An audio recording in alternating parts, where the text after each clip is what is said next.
We're building up to game number 17 in the IPL, but number 5 seems to be the common theme. KKR coming back after a 5-day break, but then Bangalore trying to avoid their 5th straight loss. Kolkata, on the other hand, would be looking to win their 5th straight game versus the RCB. That's the game coming your way. It will be played in Bangalore. I'm Nikhil Naz, with me Ajit Agarkar, Brad Hodge. We've got the latest news for you coming from Bangalore. Kolkata have won the toss and decided to bowl first. So very soon we might see the likes of Virat Kohli coming out with the bat in hand. Okay, Ajit, I'll start with you. Just looking at the record, I know Bangalore not going through a great time, and this is the worst team to come across because they hold the wood over Bangalore. Yeah, and just a better team all round on paper. That first 11 or 12 guys that they have are all established, experienced guys.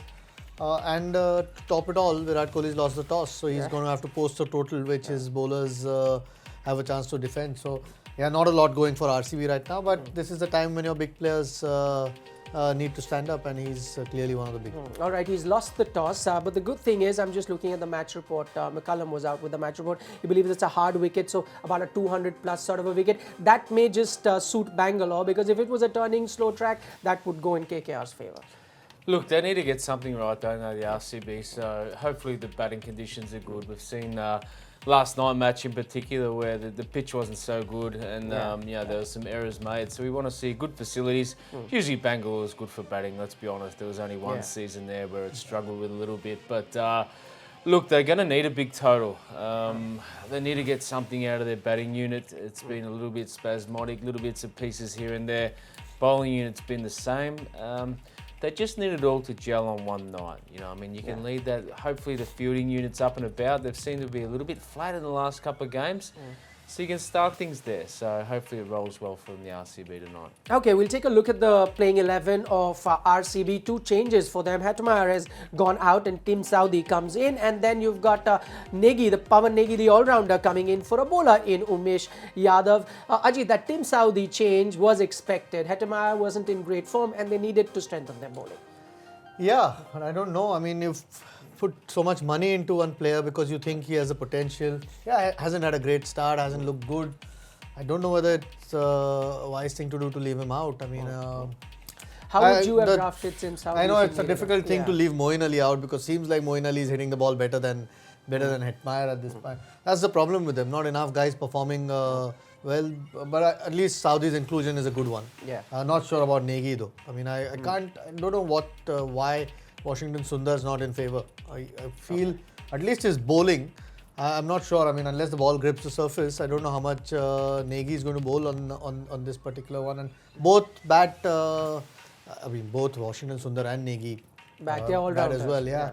So they've actually gone a batsman light in this game, and their batting hasn't been great. All right, we're taking a look at Tim Southee's performance and how he's been doing, and RCB at the moment are in need of having a bowler, especially bowling seems to be weak for them, and he's done rather well in the IPL. Last season he was good for Royal Challengers Bangalore. You had to draft him in, Brad, but as Ajit mentioned, I mean, would you have kept Hetmeyer and then got him in, maybe in place of Moeen Ali? What would you have done? Well, I mean, you have to come in. You have to bring someone in and bring some stability into that bowling unit. But if you just look at those stats, they're not outstanding. You know, they're not sort of rock star sort of stats. We saw Berendorf's statistics yesterday about bowling the power and play and stuff. And, the elite are in around, between 6 and 7. So, yeah, that's easily manageable. 10 at the power play overs. 10 at the death overs. That's a good result. But in around that, they probably need something a little more special than that. What he will give you is a lot of leadership, though, on the field. He's an experienced campaigner, knows what he's doing. But for me, 7 options with the ball, I don't think that's going to help their cause, to be honest. Okay, Umesh going out, I mean, that was expected, not been in great touch up until now. In fact, I'm just looking at his international career for India too, as a bit down in the shorter format. Yeah, I mean, I don't think he plays much shorter format cricket for India in any case.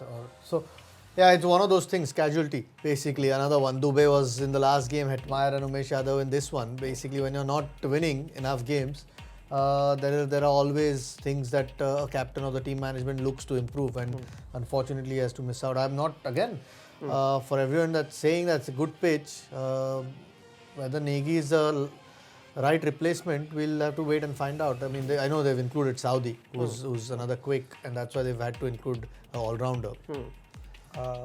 We'll have to wait and see. They'll have to first get runs, and they've gotten batsmen less in this game. Okay, interesting point he makes about Negi versus Washington Sundar. If it's a good pitch, you would rather strengthen your bowling. I mean, if I was to compare Negi and Sundar, maybe Negi holds an edge as far as batting is concerned, but Sundar clearly the better bowler between the two of them.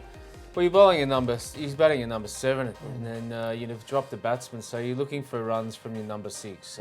For me, I would have simplified it a little bit. I would have certainly played Dubé as well, and then dropped one of the quicks actually, because you got Marcus Stoinis. So Marcus Stoinis is probably not going to play a huge role. When you got 7 options, you got to work out how much impact they're going to have in the game. Now, if Washington Sundar was there for me, I think he'd have a remarkable impact on the game. He's going to bowl 4 overs, bowls 2 in the power play. I'm just with Ajit. I'm not sure why this guy's fallen out of favour. I think he's a pretty good cricketer. It's a typical thing about a finger spinner or offie. Too many right-handers, so don't play him. Yeah. But Negi's record with the ball isn't really that good, at least in the IPL. That's true, which is why I said probably goes in there more as a batsman rather than a bowler as far as Negi's performance is concerned in the IPL. We'll take a look at the KKR team as well. They're playing 11, and the team that they've gone in, one change that was expected. Sunil Narine comes in as you'd have expected. He wasn't fit last time around. Now comes in place of Nikhil Nayak. Didn't have a great start to Nikhil Nayak, so you'd expect once Narine was fit, he'd be back. Yeah, but I think it was more a selection because of injury change, than anything else. I mean, you can't leave Sunil Narine out, doesn't matter where you're playing and against which team. It's not a good thing for RCB that he's fit. They would rather have Nikhil Nayak there, because not only does he open, but his overs, even on a flat deck, can be a handful. So, and at the moment, the top batters aren't picking the spin, also the spin as well. So. Yeah, big change, big player for KKR to come back in. That nicely takes me to our next point of discussion, the top order of RCB versus the spin bowlers. But before that, here's the poll that we have for you on the show today, and we'd like you to participate. Just go on to our Facebook page and then cast your vote. We're talking about the selection of Sunil Narine and also Nikhil Nayak replacing him. But the poll question that we've got is Hetmeyer going out. Is it the right move? Saudi coming in for Hetmeyer. Is that the right move for Royal Challengers Bangalore? Yes or no? You have your 2 options. Go on to our Facebook page and cast your vote. Okay, let's turn our attention now to spin trouble for Kohli and AB de Villiers. We'll take a look at a few numbers as well, how they've performed versus spinners as such, and we did notice a bit of a weakness against spin bowlers as far as these 2 batsmen are concerned. The mainstay for RCB, and this is since IPL 2018, Virat Kohli and AB de Villiers, they've been dismissed 10 times against spin bowlers, as I mentioned right at the start. Right on top, the 2 you could see ahead of the likes of Ajinkya Rahane, Shikhar Dhawan and Rishabh Pant. If we dwell further on this particular statute, take a look at it, it's not just the spinners but also against that googly that they've had a problem. We're not just talking about the game that happened last time around where Shreyas Gopal picked the 2 batsmen out, but generally against the googly, the 2 batsmen seem to have a lot of problem as well, and that's another interesting stat to just watch out for. I've got Ajit and Brad with me. Brad, I'll start with you on this one. I mean, it's not a one-off, clearly. We've seen this as a trend that this seems to be a problem, and today KKR are well equipped to look at that. Certainly well equipped. 3 gun spinners in the IPL to deal with this. Look, I guess as a batter, you got to get out somehow. And when you play as many overs and bat as well as these 2 do at the top, you got to get out somehow. And they're aggressive players, naturally. For Virat himself, I think that strike rate was actually the interesting thing, where 111 for me. I think such a great player of spin. I think the more positive he is, the more aggressive he is, the more equipped he is to deal with this sort of bowling. So I'd like to see him be more aggressive instead of trying to hit it down the long off and long on. I'd love to see him smack it over mid-wicket and target that vacant mid-wicket area with his wrist, where he just snaps it through there, beats the player, and you can't defend it. So for me, he's trying to stand up as a captain and bat through the innings, or bat as long as he can, trying to give him something to bowl to. But I'd like to see him throw caution to the wind. AB, I mean, they're match winners, these 2, aren't they? If they have their day, they have their day. Okay. What can you say? Interesting thoughts. Would you also like to see Virat do that? Just throw cautions to the wind? And I know that is a weakness that he'd have noticed too, but just attack. Yeah, hopefully the pitch allows him to do that. By all accounts, it seems to be a good pitch. It's a fast outfielder, not the biggest of ground. So I'm sure as any batsman does, and doesn't matter how great a batsman that he is, he'll like to get a few quick runs sort of early in the first couple of overs to just get him going. Just bat on ball. I think we're not used to Virat Kohli failing too many times, and that's why there's so much talk about, and rightly so, with the kind of success that he's had over the last few years. I don't think there's been 4 innings that we've said Virat Kohli's, not got runs. Tonight, they need to step up. I mean, there's no doubt about it. Both him and AB, we keep talking because they're such great players. With one batsman less in Hetmeyer, those two will have to have an impact on this game. Okay, I was talking about those numbers versus the googly, how the two of them have performed, and this is Virat Kohli and AB de Villiers, and 4 times they've been dismissed. Virat 4 times, and then you've got AB de Villiers 5 times in the 30 balls that they've faced. So, I mean, those are incredible numbers. For every 5th ball, they are dismissed against a googly. That's worrying. If you're a batsman or the RCB management looking at those figures, you'd be concerned. And the reason is, there's a number of really good leg spin bowlers with good googlies around. Rashid Khan, Lambachane, Chole here.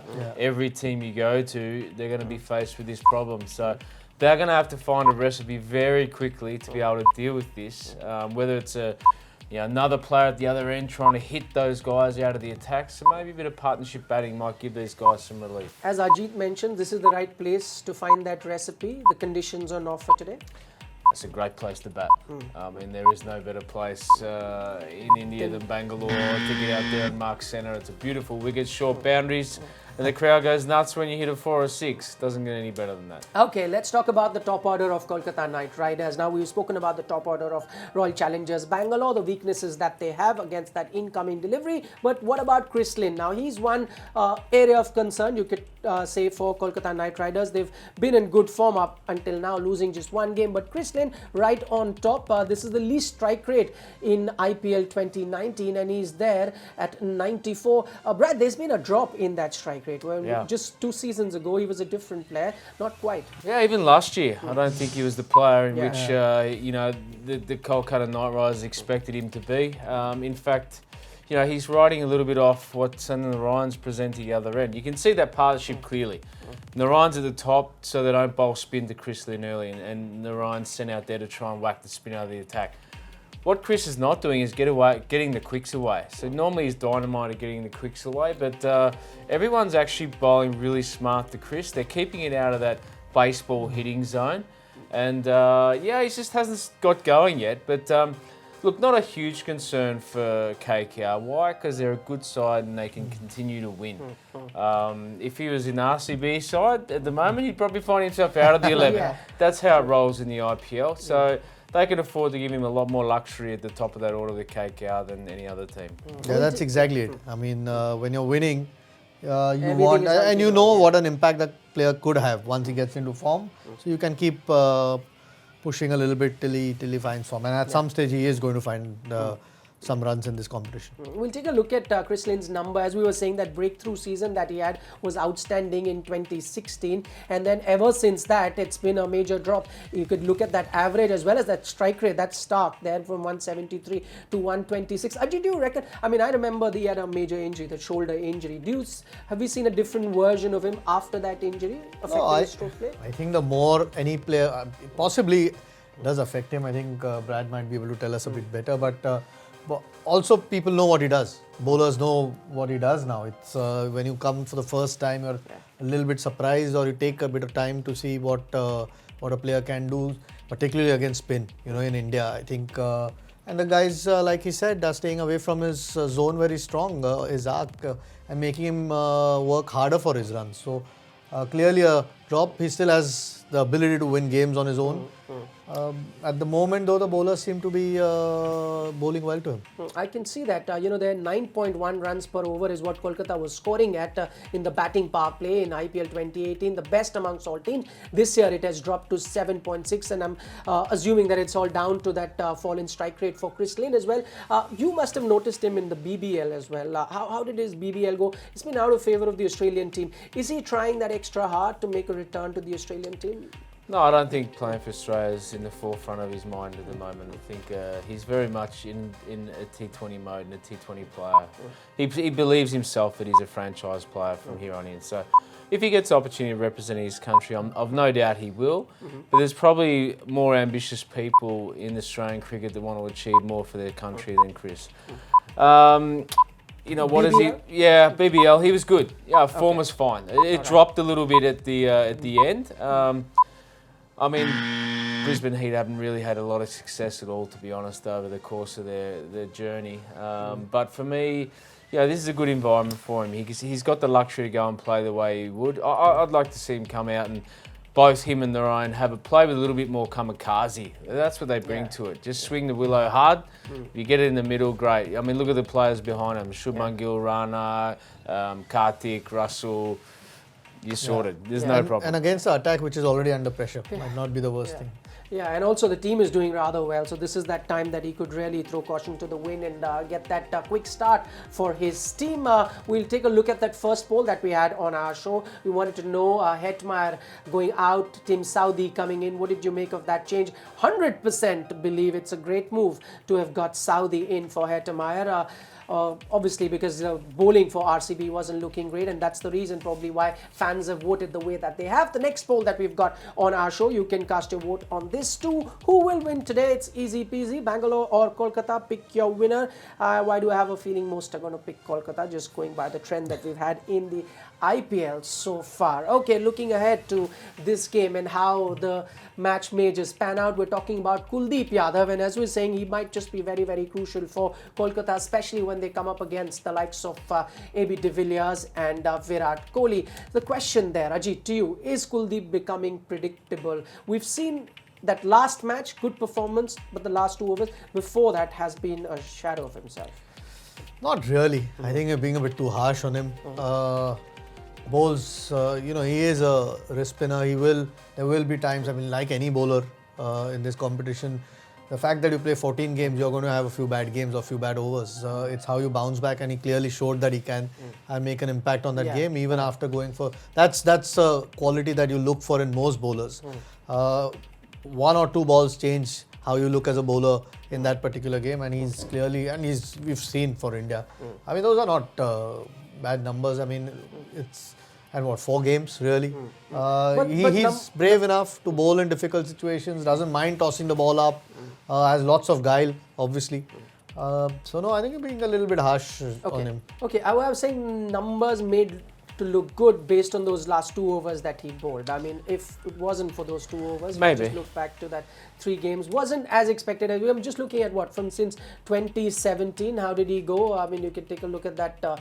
Economy is roughly around the same, but his strike rate there also increases in 2019 compared to 17 and 18. Yeah, look, I think he'll drag that back. You know, it's only early on. For me, he's fractionally overpitched at the moment. That's all I can see, that the ball is actually a little bit closer to the batsman than normally. Normally, you know, you're fumbling around out there somewhere looking for the wrong one. He seems to be a fraction more overpitched this year, to be seen to be hit over the top of his head. That's probably the only thing I've picked up, actually. Other than that, I mean, he's had a good couple of months playing for India. I wouldn't be too concerned. I think as soon as this KKR machine start running, he'll become an integral part of it, and that success will come. I mean, 3 games, really. Sure. I mean, it's not... and Kolkata pitch has changed. You've got to remember that also. It's not as, not slow or doesn't grip as much as it used to before. Makes the job of a spinner even difficult. Do you reckon, I mean, the one wicket-taking delivery that he had up as Arsenal was that wrong one to the right-handers. Now, we were taking a closer look. That's one sort of a delivery that they've started to figure out a little more. This is Kuldeep Yadav versus the right-handed batsman, as we were saying, year-wise since 2017 and far better in 2017-18, and then you see a drop there in 2019. The average goes really high up there. Also, the strike rate. Is that something that the right-handers are now probably figuring out from the hand? I know the sample size is small. Yeah, that's exactly it. I mean, we don't know the circumstances that he's bowled. I don't think so. I mean, we'll probably have another look in 3 or 4 games and see where he's at. And I agree. I'm sure he'll trouble more batsmen as the tournament progresses, particularly after, with the heat around, the pitches will start getting a little bit slower. and there'll be a lot more impact when he bowls. I not at all looking at the sample size or 3 games at this point. Okay, we'll take a look at the Bangalore playing 11 once again, because our next topic of discussion is the Bangalore bowling concerns that they've had. Now, that's been the major concern for them. Brad, I'll come to you. Has it been sorted a bit today with the inclusion of Tim Saudi? Yeah, I mean, for sure. I mean, you've brought some experience in. That's probably the only thing that I can actually see that's changed. Don't see a lot of confidence in that attack still if I was Virat. I mean, he's done the best that he can to try and make some changes. But look, I would have simplified it. I would have simplified it back down to just 5 bowlers with Stoinis as your 6th option. Whoever your best 5 are in your stable, get them in there and let them do their job and let them do their work, and then reassess where they are. Yeah, it looks like people need to stand up and be counted right now. They need to get it right. Yeah, I just think, when you're down and out, you got to get your match winners in there and give them a chance. So 7 bowling options for me doesn't really matter if you leave someone like Hettimeyer out who can win you a game in 5 minutes. So that's the issue that they're wrestling with. And as we talked about, winners are stable. Losers start making changes, so that's where it's at. They're 4, 5, 6, 7. If you look at it, okay, if AB bats 4 is different, but if he bats 3, it's Moeen Ali, Stoinis, Akshdeep Nath, and Pawan Negi. I mean, that doesn't look a threatening lower order, really. So if the top doesn't do the job for you, doesn't matter how many bowling options you have, you're not going to end up getting enough runs. And interesting, we keep talking about Bangalore's bowling weakness, and that has been their traditional problem, but this time the batting hasn't fired too, so all the more makes that 11 not look as strong as it does. No, look, none of them are fired really, and generally when you don't make runs, it hurts the bowling unit as well because they haven't got enough to defend. You got to work twice as hard for your wickets, and conversely as well, if your bowling unit is not working, then you're chasing way too many runs. So for me, they just need to put on a good performance, and that starts, I think, just in the field. So there's 11 guys out there that can actually do something. We've seen catches go down. Yeah, I mean, Saini in his first match could have had 1 in his first over, and all could be different. Right. But you've got to support your bowlers. You cannot. The competition's way too difficult, and too many good players to be letting chances go. They've dropped 9 catches so far in the IPL RCB, and that's the most by any team. So those are things that you can control, something that the team needs to look at. Also, we'll have to wait and watch when Nathan Coulter-Nile joins them. The last I heard, he's joining them on the 13th, so they can't really wait to have him back into the side just to make and lend some balance onto the Bangalore team. Okay, let's now turn our attention to our final point of talking. It's not really a discussion because that's when you pick your Fab 4. Yeah. Maybe I should come up with some sort of a rule where you have to go for the favorites. Otherwise, the least. I'll go hard today then. Okay. No problem. All right. Am I off first? My last day. Yeah, go for it, Haji. All right. I'll be tough. I'll pick Andre Russell. And I'm gonna go with who's batting for? Oh, look, I'll go with AB today. Give him some runs. Chris Lynn back in. Lynn. And let's go for Chahal. Chahal. Oh, I picked a good team. Okay. I'm going to go Virat Kohli. I think at some stage he's got to get runs. Yeah. Can you have the team? Chance. I can't how about Rana? He's been the man of the match twice. Nitish Rana? No, I think I'm going to go Dinesh Karthik today. Dinesh Karthik, okay. Sunil Narayan. Narayan, okay. And who have we got? Someone from Bangalore, isn't it? Let's go. Negi. Stoinis? No. Let's go Mohammad Siraj. Mohammad Siraj, that's an interesting pick. Okay, yeah. Had a decent game last time around. Okay, so those are the 4 picks for Brad Hodge and Ajit Agarkar.